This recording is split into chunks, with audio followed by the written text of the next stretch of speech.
Welcome to Le Weekend, the bonus extended podcast episode for France News Brief. In case you missed one of our dailies, we've put together a convenient way to catch up on the stories from the past week in France, plus additional content about something related to culture, art, history, or current events at the end.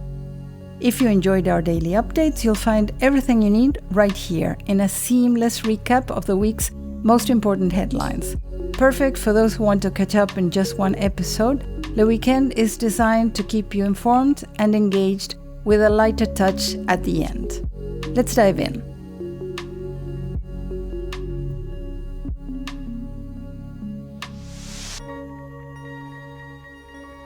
This is the news for Monday, November 3rd. 2 further suspects were placed in provisional detention on Saturday, bringing the total number of those charged in the Louvre heist to 5, while 3 other people that had been arrested in the first wave after the robbery were released, as reported by Le Monde. In related news, the Paris prosecutor said the robbery of historical jewels worth $102 million from the Paris Louvre Museum was executed by petty criminals rather than professionals or organized crime, as reported by Reuters. The Paris catacombs are closing for 6 months for renovation. One of the French capital's most morbid tourist attractions is closing for planned works to result in better ventilation, lighting, and an improved layout, as reported by Le Monde. French police recovered 28 million euros, approximately $32 million in precious metals after the Gold Lab heist last week. The French prosecutor said that the arrest of 5 men and 1 woman 2 hours after the incident last Thursday led to the recovery of 306 kilograms of precious metals, mostly gold, as reported by Le Monde. A toy collection is organized throughout France in November to reuse or recycle them. For the first time, outdoor games, indoor games, board games, electric and electronic toys can be dropped off from November 1st to the 30th at one of the 2,500 collection points, as reported by Le Figaro.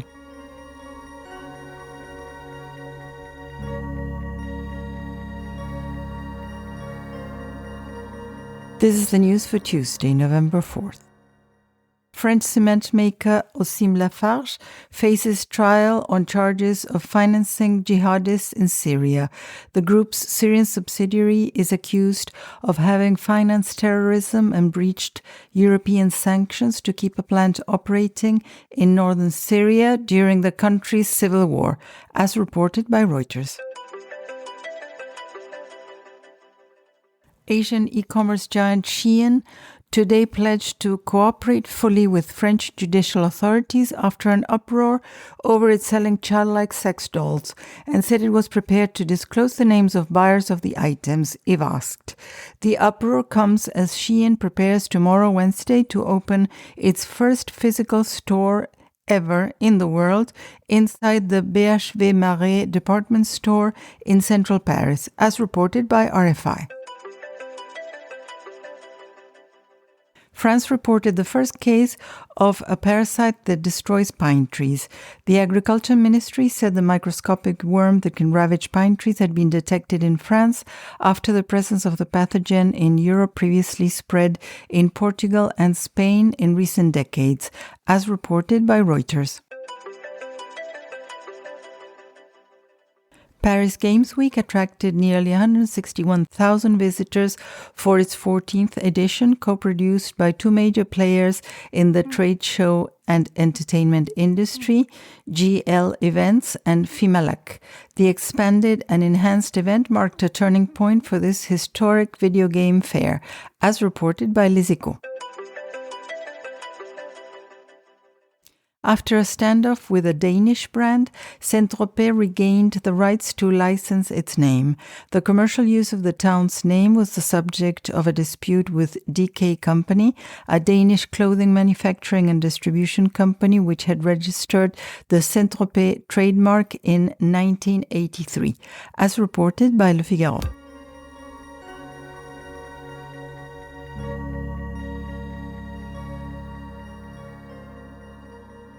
This is the news for Wednesday, November 5th. A driver intentionally rammed into pedestrians in western France, leaving 5 injured. Officials said a man rammed his car into pedestrians and cyclists on the island of Oléron off France's Atlantic coast, injuring 5 people and shouting Allah Akbar when arrested by police, as reported by Reuters. Iran's foreign minister said that 2 French nationals have been freed by Iran under Islamic clemency. Both were imprisoned for more than 3 years and are still in Iran, as reported by Reuters. French judicial authorities opened a probe into Chinese social media platform TikTok and the risks that its algorithms could push young people to suicide. Paris prosecutor Laure Bécaud said the probe was in response to a French Parliament committee's request to open a criminal inquiry into TikTok's possible responsibility for endangering the lives of its young users, as reported by Le Parisien. In opposition to Chinese e-commerce giant Shein's arrival in physical stores in Paris, 5 Galeries Lafayette stores in the provinces have reached an agreement to terminate their franchise contract. The stores, including Angers, Dijon, Grenoble, and Reims, will now operate under the BHV brand, as reported by Le Figaro. A key suspect in the Louvre robbery has been identified as Abdoulaye N., known as social media influencer Doudou Grosse Bitume. He gained notoriety by combining urban fitness with motocross culture on TikTok and Instagram. His DNA was reportedly found on one of the broken glass casings and on items left at the scene, as reported by 20 Minutes.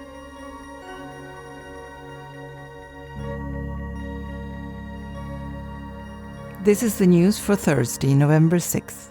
The total wealth of the French economy amounted to 19,559 billion by the end of 2024, nearly 7 times the gross domestic product, according to a joint annual publication by statistics agency ANSEE and the Bank of France. This wealth is one of the reasons why public debt retains the confidence of the markets, as reported by Le Figaro. Chinese e-commerce giant Shein assured the French government of its commitment to abide by French law and proposed a meeting of its top executive with the French Finance Ministry to present the compliance framework and firm and immediate measures taken by the company. Shein is facing suspension proceedings in France after the discovery on its site of childlike sex dolls and Category A weapons, as reported by L'Express. A French former intelligence chief denied wrongdoing at an extortion trial.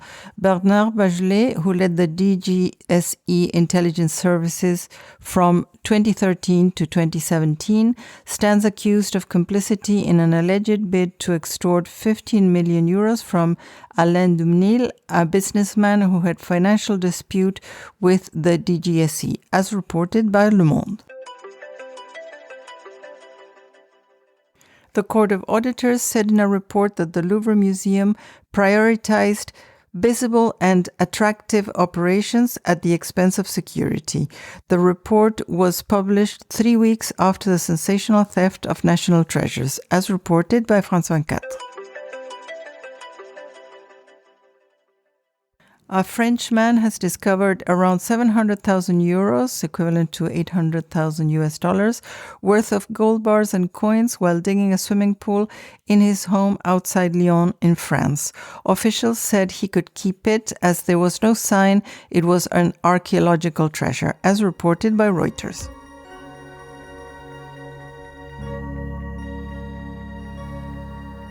This is the news for Friday, November 7th. Protesters were arrested after disrupting an Israeli concert in Paris. 4 people were arrested after they used flares to disrupt a concert by the Israeli Philharmonic Orchestra in Paris on Thursday night, the latest in a wave of anti-Israeli incidents linked to the Gaza conflict, as reported by Reuters. France's 2025 wine output forecast hit a historic low for a second year. The agricultural minister raised its projection for this year's wine output to 36.2 million hectoliters, which makes it equal to last year's historically low output as a summer heat wave and drought reduced harvest volumes, as reported by Reuters. American artificial intelligence startup Anthropic announced the opening of offices in Paris and Munich, strengthening its presence in Europe in response to growing enterprise demand for generative AI technologies. The company, which developed the Claude AI model, a major competitor of ChatGPT, indicated its intention to expand its teams by recruiting local talent as part of this major expansion of its European operations, as reported by Le Figaro. Paris will host the next nuclear energy summit. President Emmanuel Macron will host the summit on March 10th with the presence of Ukraine's President Zelensky and allies, as reported by TF1.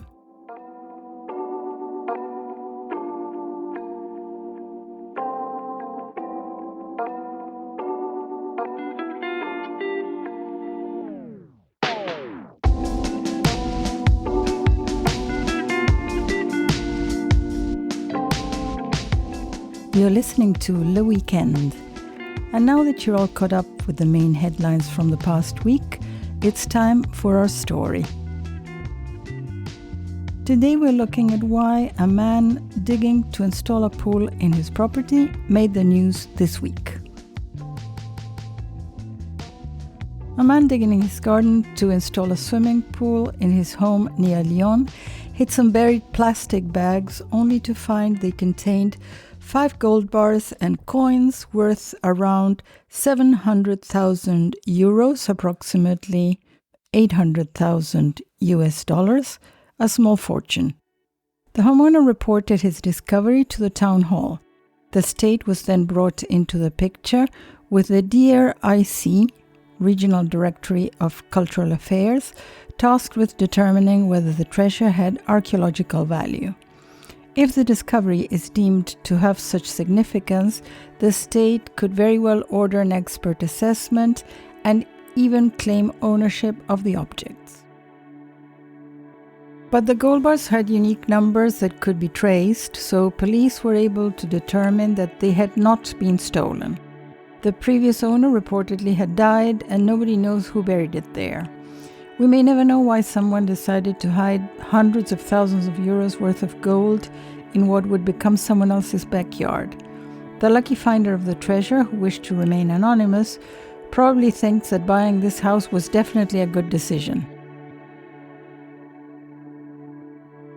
But here's where French law gets interesting.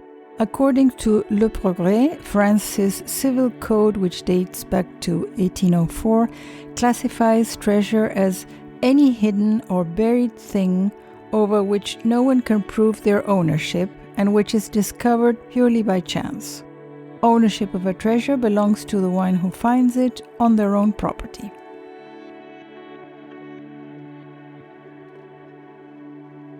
That's the Civil Code, also known as the Napoleonic Code, one of Napoleon's lasting legacies to France and much of the world. And that last part is crucial. If you find it on your own property, it's yours. But, as we'll see, French law has evolved considerably when it comes to archaeological treasures. Before we get to another story in Brittany, let's talk about one of the most remarkable treasure finds in recent time, one that would later become the target of thieves and a cautionary tale about museum security. In November 2011, workers renovating the former Hôtel du Breuil Saint-Germain in the city of Langres in eastern France unearthed nearly 2,000 coins hidden behind wooden panels. The find was extraordinary: 1,600 silver coins and more than 300 gold coins, all minted between 1790 and 1840, valued at approximately $100,000.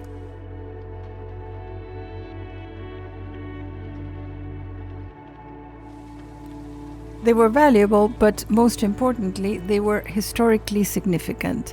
Many of the coins provided a rare insight into the economic transformations that took place during and after the French Revolution, including the adoption of the franc in 1795. They represented a turbulent period in French history when currency itself was being reinvented.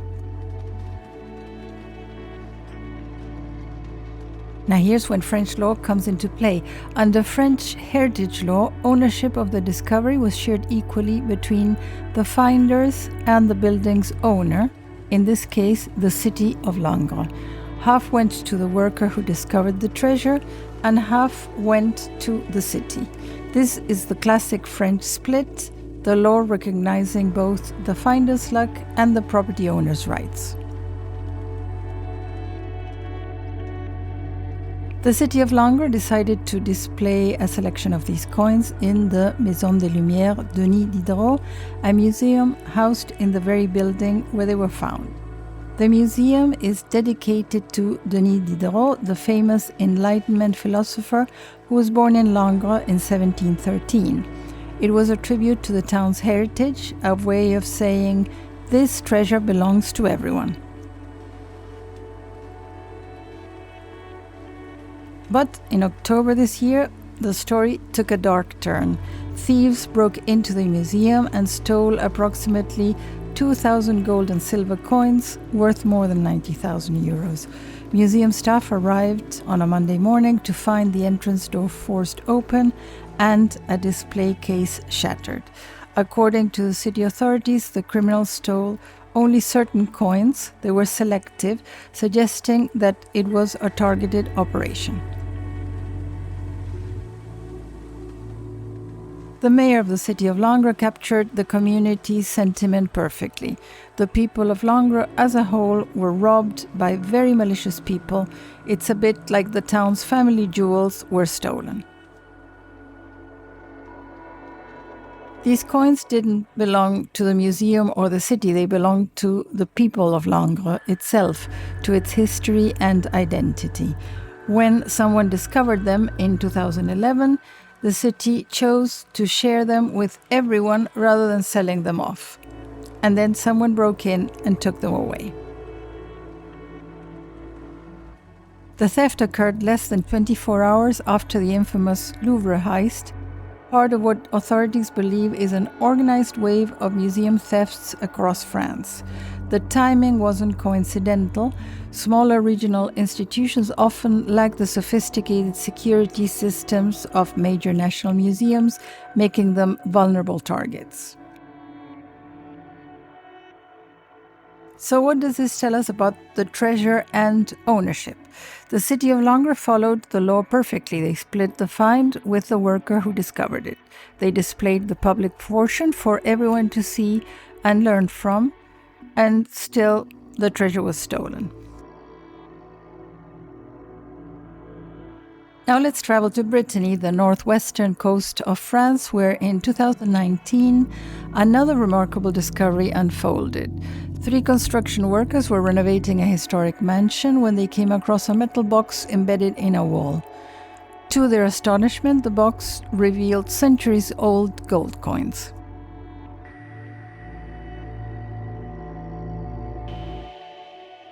The find occurred on a Friday, and when François Millon, who owns the mansion with his wife, was at work in Paris and received an excited call from his foreman, he thought it was a joke. The following Monday, the trio discovered yet another cache of gold coins, this time wrapped in a cloth pouch that had been hidden above a wooden beam. All told, 239 rare gold coins were discovered on the property. Millon alerted the local authorities and later sent the treasures away to be studied and verified. Archaeologists determined that the coins were minted during the reigns of King Louis XIII and XIV, monarchs who ruled France from 1610 to 1643 and 1643 to 1715, respectively. These coins were pieces of history. The most recently minted ones were likely created during a series of money reforms that Louis XIV enacted to finance several costly wars. Imagine holding in your hands a coin that paid for one of Louis XIV's military campaigns, or helped fund the expansion of Versailles.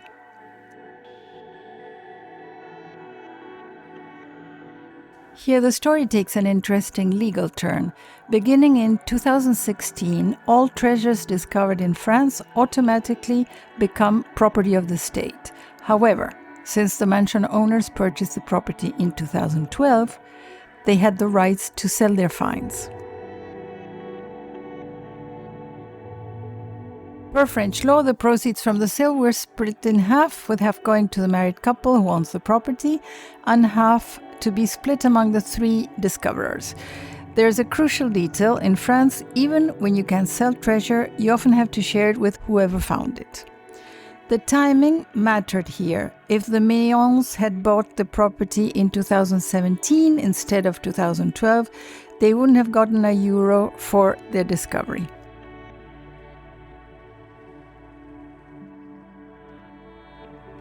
So what happened in 2016? France fundamentally rewrote its treasure laws as part of a broader cultural heritage reform.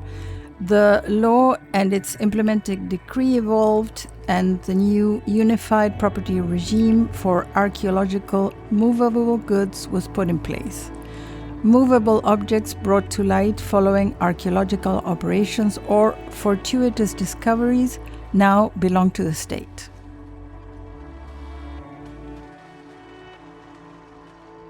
This was a dramatic shift from the old Napoleonic Code principles that favored finders. Think about what this means. Under the 1804 Civil Code, that principle of finders keepers on your property held strong for over 200 years. Since 1803 in France, treasure troves were defined according to Napoleonic law. Under French law, the treasure is divided equally between the landowner and the finder. But that was the old law. The new law reflects a growing awareness that archaeological heritage belongs to everyone, not just the person lucky enough to stumble upon it.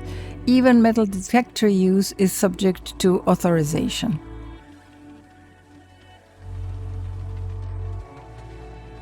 But let's circle back to the swimming pool in the garden of the man near Lyon, because his story illustrates how the current system works. The regional director of cultural affairs was brought in to examine the treasure and determine if it had any historical or architectural significance. If the gold was deemed to be valuable, the state could have claimed ownership.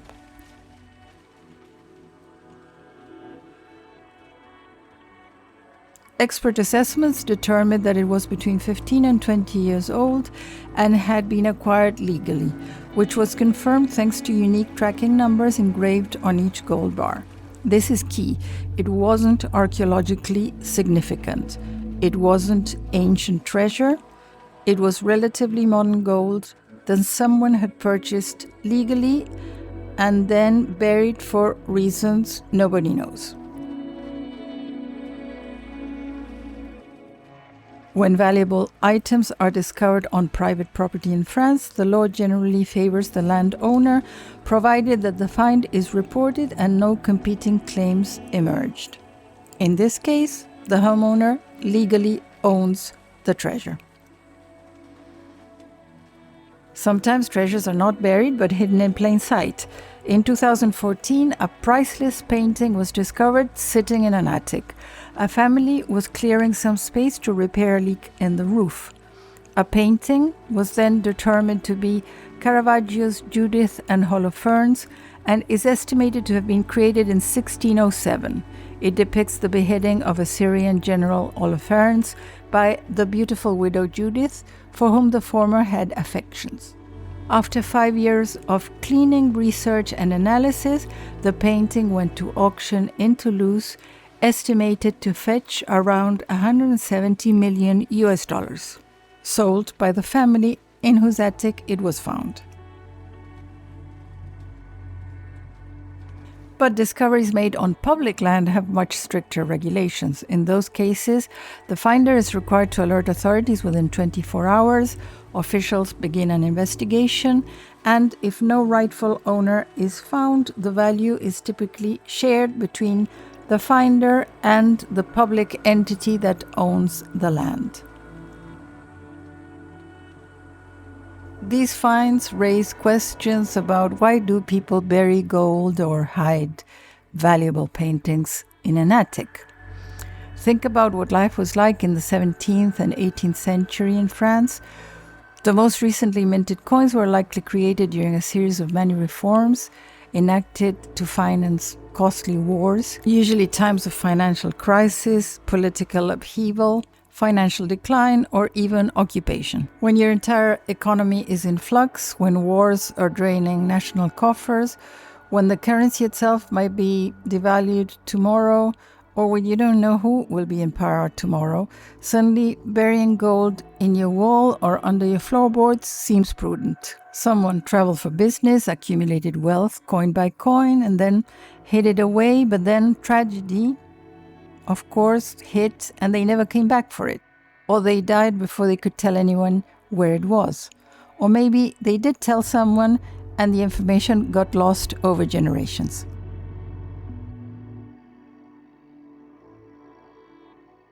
At their core, all these heritage laws are trying to answer a fundamental question: who owns the past? The old Napoleonic Code said, whoever finds it, especially on their own property. The 2016 reform says the past belongs to everyone. If something has historical or archaeological significance, it's part of France's collective heritage, not just one person's windfall. Imagine if every significant archaeological find disappeared into private collections. We would lose crucial pieces of history, museums couldn't display them, and scholars couldn't study them. Future generations would never learn from them. The moral of the story: if you find treasure, report it and get legal advice. The next time you're digging in your garden or renovating your property in France, if you hit something, well, now you know exactly what to do.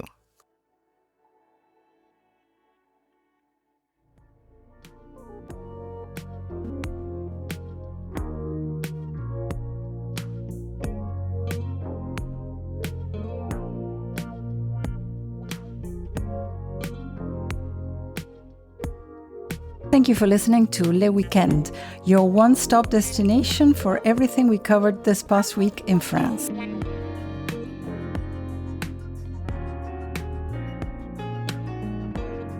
Catch our daily France News Brief roundups of the main news in France every weekday, wherever you get your podcasts.